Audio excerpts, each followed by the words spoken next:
自己制造出来的压迫是最冤枉、最委屈的。心必须放松，才能够开发觉照的能力，灵明专注。我们学习拜佛，最要把握的重点，就是无论身或心，都只有一个重心。心是一心念佛，万缘都放下。身体也只有一个重心，就是自然物理重心，其他的肌肉都放松。我们并不是刻意去设计做出这套拜佛的动作，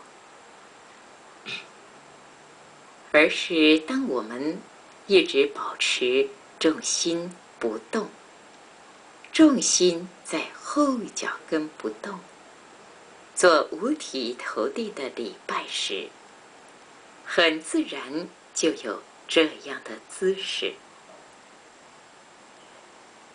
我们必须要先把握这动中重心不动、正而松的总原则，并不是只有学习外表的动作姿势。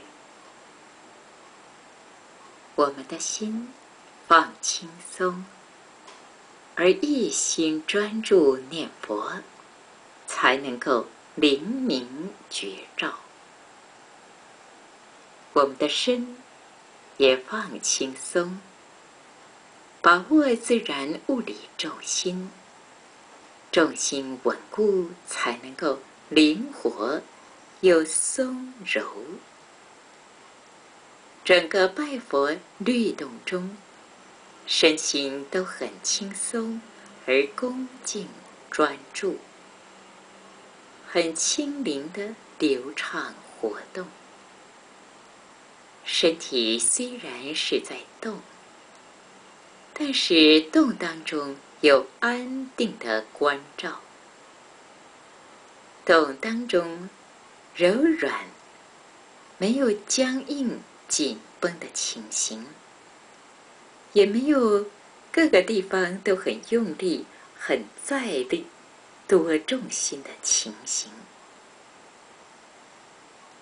这样的拜佛符合《金刚经》无住身心的精神。比如说，膝盖一着地，手就立刻放得轻松，不僵住，也不白费力去支持。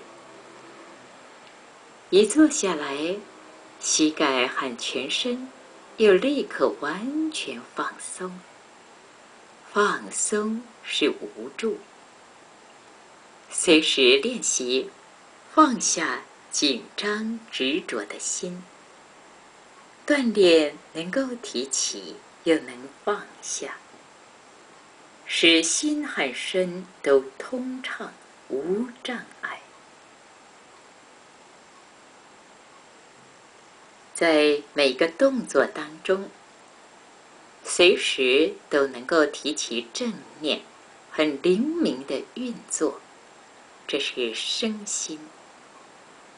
升起正念的心，又随时能够放松，不僵硬，不执着，这是无住。在轻松当中不断的精进，